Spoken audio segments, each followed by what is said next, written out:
Bonjour Laurent Minot, vous êtes le DG de Autour de Bébé, ADBB. On vient tous de vivre évidemment une crise sanitaire qui a duré 18 mois. Quel bilan vous en tirez avec ADBB ?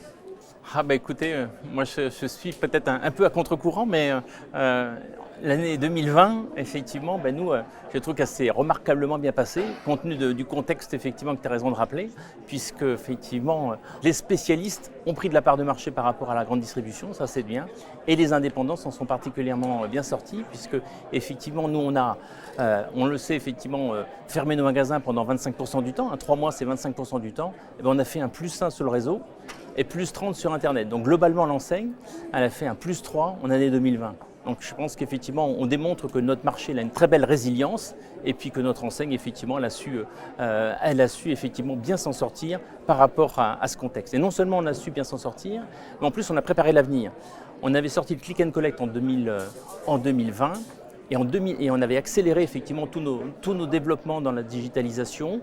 Et donc on a accéléré cette transition numérique, mais pour le profit des magasins, en sortant notamment, et c'est sorti en mars, donc sur 2021, on a sorti ce qu'on appelle le Ship from Store, c'est-à-dire la capacité à vendre sur le web des stocks qui sont en magasin et d'expédier des magasins. Ce qui fait que le chiffre d'affaires et la marge est cette fois pour les magasins.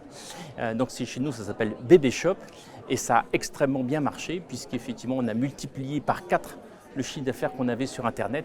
Donc ça a été une belle réussite. Alors pourquoi on est arrivé à ça ? C'est qu'en fait, on a amélioré la disponibilité des produits, ça c'est un premier point. Et puis on a été chercher des assortiments qu'il y avait uniquement dans les magasins ou des marques qu'il y avait uniquement dans les magasins. Donc c'est venu enrichir l'offre globale sur Internet et ce qui a fait effectivement la performance que l'on a aujourd'hui. Donc je ne me plains vraiment pas moi de l'année 2020 et 2021. Et effectivement on bénéficie des fruits de cette évolution qu'on a faite, de cette accélération effectivement des innovations qu'il a fallu mettre en place. Et c'est vrai qu'avec les indépendants, ils nous poussaient à bouger beaucoup. Et ce qui s'est passé. Et donc on en tire les fruits aujourd'hui. Et ça c'est le premier volet. Et puis il y a maintenant un deuxième volet qu'on est en train de mettre en place, qui est effectivement cette fois notre programme de marketing direct.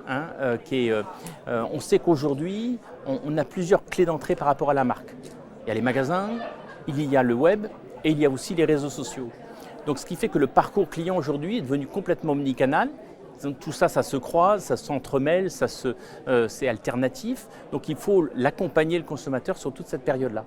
Et notre programme nous permet effectivement de le suivre à ces différentes étapes et de lui proposer d'abord du conseil et après des choses un petit peu plus promotionnelles et après carrément des ventes. Donc ça va être aussi un élément important dans le développement de l'enseigne et du réseau. Pour revenir sur cette crise, est-ce que c'était une force d'être un réseau d'indépendants ? Est-ce qu'ils se sont sentis un peu protégés et aidés d'être au sein de votre réseau ? Oui, clairement. Tu sais qu'il y a eu le salon de la franchise là, qui était en début de semaine dernière. Et il en est sorti une étude d'ailleurs qui a été faite sur l'ensemble des réseaux. Et effectivement, ils sont beaucoup mieux sortis qu'effectivement des indépendants purs ou des intégrés qui étaient moins adaptables. C'est vrai que des indépendants ont été sur le pont malgré tout, même quand le magasin était fermé, ils ont montré à leurs clients qu'ils étaient toujours là, qu'il y avait du service quand même qui pouvait être fait. Donc c'est vrai qu'ils ont mieux accompagné, se sont mieux adaptés à un contexte qui a surpris tout le monde. Donc ça c'est vrai qu'ils ont beaucoup mieux sorti.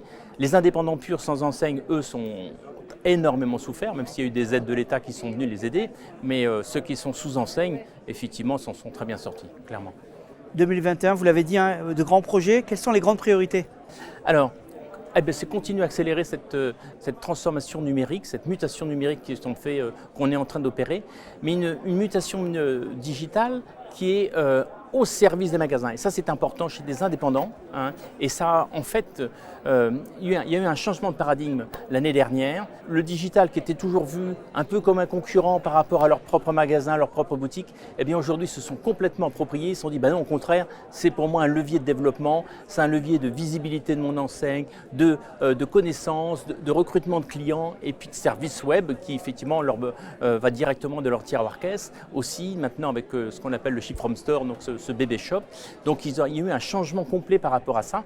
Et donc ça a été un bon élément. Donc il faut qu'on poursuive ça, qu'on poursuive ce programme de marketing qui va effectivement être aussi le deuxième cliquet. Donc je l'appelle d'ailleurs le bébécom parce qu'on va mieux communiquer avec les parents dès le départ. Et puis le troisième élément, et ça c'est le côté très positif aussi, c'est que on redevient, notre business model a montré qu'il était performant, qu'il était attractif, qui fait qu'aujourd'hui j'ai beaucoup de candidatures de multifranchisés textiles qui eux ont beaucoup souffert. Le textile a fait moins 22 l'année dernière globalement sur l'équipement de la personne. Quand nous on faisait du plus 3, vous voyez, donc le différentiel de 25% d'écart de performance fait qu'ils se sont dit il faut qu'on se diversifie, qu'on ne reste pas sur du textile. Donc aujourd'hui frappe à la porte chez nous des gens qui sont des multifranchisés textiles et qui se disent voilà, moi je voudrais un magasin autour de bébé, comment on fait pour donc comme j'avais encore un peu de trou dans ma raquette par rapport à mon maillage territorial, ça va me permettre effectivement d'augmenter. Donc on ne peut pas absorber plus de 10 magasins par an, donc on va en absorber une dizaine là, cette année. Et puis tous les ans, c'est ce qu'on va faire. Donc ça va permettre de considérablement améliorer à la fois le maillage, la visibilité de l'enseigne et sa performance. Avec tous ces projets, les indépendants ont le sourire au sein du réseau.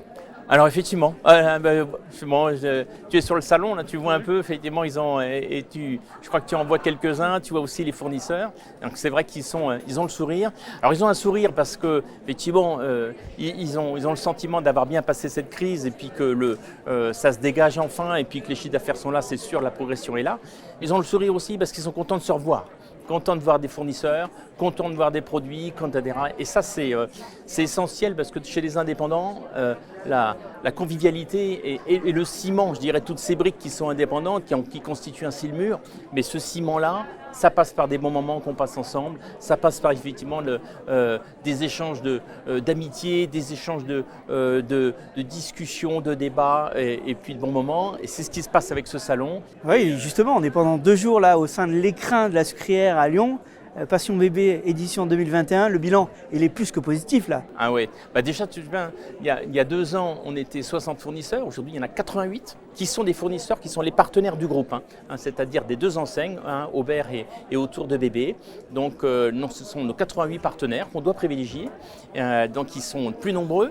Et aussi la bonne nouvelle, c'est qu'on est beaucoup plus de magasins et beaucoup plus de gens par magasin. Donc on a l'intégralité du réseau autour de Bébé, on a aussi toute la représentativité du réseau Aubert. Donc il y a 300 magasins qui sont là et les fournisseurs sont aussi très contents d'avoir cette opportunité parce qu'on est le seul salon professionnel en B2B, donc en France.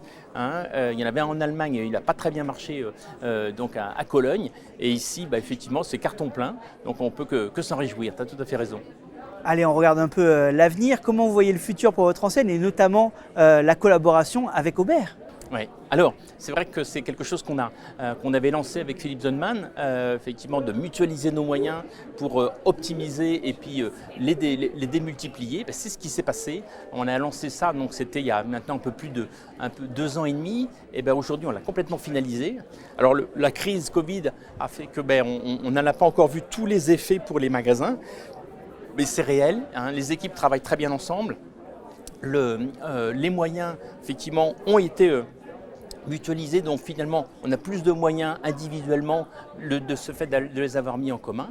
Et puis on s'occupe, on essaie aussi de travailler intelligemment même sur le maillage territorial, effectivement pour qu'il y ait un bon développement harmonieux des 2 enseignes, donc au profit du groupe évidemment. Merci beaucoup Laurent Munot, je rappelle que vous êtes DG de Autour de Bébé. Voilà, écoute, merci bien et puis bonne continuation. Merci.